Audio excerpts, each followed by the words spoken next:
राम राम. मी Prakash Mahajan, Mahajan and Mahajan YouTube चॅनलसाठी 5 December 2025 रोजी या महाराष्ट्राचे मुख्यमंत्री म्हणून माननीय देवेंद्र फडणवीस यांनी तिसऱ्यांदा शपथ घेऊन 1 वर्ष पूर्ण झाले. या वर्षपूर्तीनिमित्त माननीय मुख्यमंत्री पत्रकाराशी बोलताना असं म्हणाले, मला रात्र झोप येत नाही. महाराष्ट्रासारख्या प्रगत, संपन्न आणि पुरोगामी राज्याच्या मुख्यमंत्र्याला रात्र झोप येत नाही हा विषय अत्यंत गंभीर आहे, काळजीचा आहे, चिंतेचा आहे. जर मुख्यमंत्र्याला रात्री झोप आली नाही तर दिवसा त्यांच्या कामकाजावर परिणाम होऊ शकतो. देवाभाऊ, अशी कोणची तुम्हाला काळजी लागून राहिली की तुम्हाला झोप येत नाही? आमच्यासारख्या सामान्य माणसाला बऱ्याच काळज्या असतात. आमची मुलं अजून स्वतःच्या पायावर नीटपणे उभं राहिली नाहीत. त्यांच्या भवितव्याची चिंता आम्हाला सतावत असते, म्हणून आम्हाला झोप येत नाही. आमचं वाढतं वय आणि कमी होत जाणारी आमदनी याची देखील आम्हाला चिंता असते.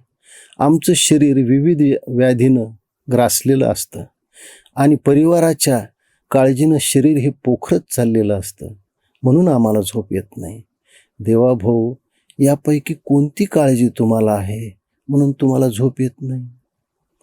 आपली कन्या अत्यंत बुद्धिमान आहे, ती चांगली वक्ता होऊ शकते हे तिनं परवा सिद्ध करून दिलं.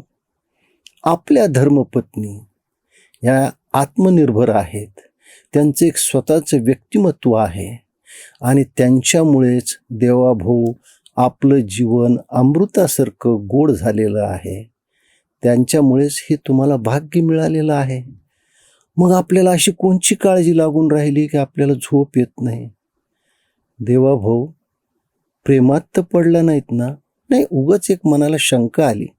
तरुण आहात, कधी काळी मॉडेल होतात, म्हणून हा प्रश्न विचारला. राग आला असेल तर माफ करा. मग देवाभाऊ, तुम्हाला झोप का येत नाही हो?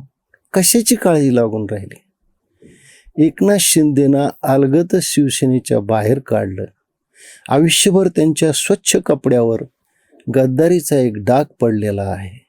आता या एकनाथ शिंदेचं लचांड आपल्या मागचं कसं सोडवावं याची काळजी तर तुम्हाला लागून राहिली नाही ना?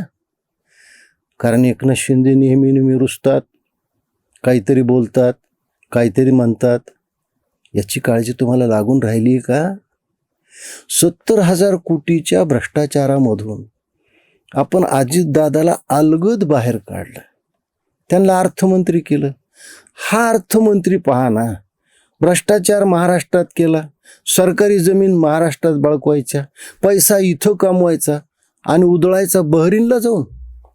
म्हणजे आमचा पैसा बहरीनमध्ये उधळला. अहो, मुलाचं लग्न मुंबईत नाही पुण्यात करा, पुण्यात नाही बारामतीत करा. जर इथं लग्न केलं असतं तर मंडपवाल्याला 2 पैसे मिळाले असते, बँडवाल्याला 2 पैसे मिळाले असते, केटरिंगवाल्याला 2 पैसे मिळाले असते, सजावट करणाऱ्याला 2 पैसे मिळाले असते. पण नाही, पैसा कमवायचा इथं आणि उधळायचा बहरीनमध्ये. काय म्हणावं याला? आणि त्यांचा तो डांबरट मुलगा काय म्हणणं परवा, मी मुद्रांक शुल्क भरणार नाही. देवाभाऊ, तुम्हाला ही काळजी तर लागून राहिली नाही ना की त्याचं मुद्रांक शुल्क कसं माफ करावं म्हणून? त्याच्यामुळे तर तुम्हाला झोप येत नाही का? का तुम्हाला अशी भीती वाटते एके दिवशी सकाळीच जरांगे पाटील दत्त म्हणून मुंबईत उभा राहतील आणि मुंबईला वेठीस धरतील? ही तर तुम्हाला भीती वाटत नाही ना, म्हणून तर तुम्हाला झोप येत नाही ना? का तुम्हाला यामुळं झोप येत नाही की जून महिना जवळ येत चाललाय? जर शेतकऱ्याची कर्जमाफी नाही झाली तर राजू शेट्टी आणि बच्चू कडू ही जुळगळी उद्या वर्षा बंगल्यावर येऊन बसू शकते. याची तर तुम्हाला काळजी नाही ना वाटत? आणि आपल्याच मंत्रिमंडळातल्या एका सहकार्याने असं काल जाहीर वक्तव्य केलं की या महाराष्ट्रातले सगळे विरोधी पक्ष देवेंद्र भाऊ चालवतात. मंगल प्रभात लोढाच्या या वाक्याशी मी 100% सहमत आहे. जे स्वर्गीय बाळासाहेब ठाकरेला जमलं नाही ते तुम्ही काय केलं, उठा आणि राठा या 2 भावाला मराठीच्या भिंतीवर बसवलं आणि ती भिंत चालवून दाखवली. ज्ञानेश्वर माऊलीनंतर हा चमत्कार देवाभाऊ तुम्हीच केला, तरी तुम्हाला का झोप येत नाही? ग्रह खात्याची ढासळत चाललेली प्रतिमा याची तुम्हाला काळजी वाटते का? संपदा मुंडे आणि अंजली गर्जेची आत्महत्या का खून याची तुम्हाला काळजी वाटते का? देवाभाऊ तुम्हाला कशाची काळजी आहे? तुम्हाला झोप का येत नाही? देवाभाऊ संत श्रेष्ठ तुकोबारायांनी काय सांगितलं? जगी जीवनाचे सार जाणून घे रे सत्वर. जगी जीवनाचे सार जाणून घे रे सत्वर. जैसे ज्याचे कर्म तैसे फळ देतो रे ईश्वर. जैसे ज्याचे कर्म तैसे फळ देतो रे ईश्वर. कर्म चांगले असेल तर फळ चांगलं मिळेल, आणि फळ चांगलं मिळालं की झोप चांगली येईल. धन्यवाद.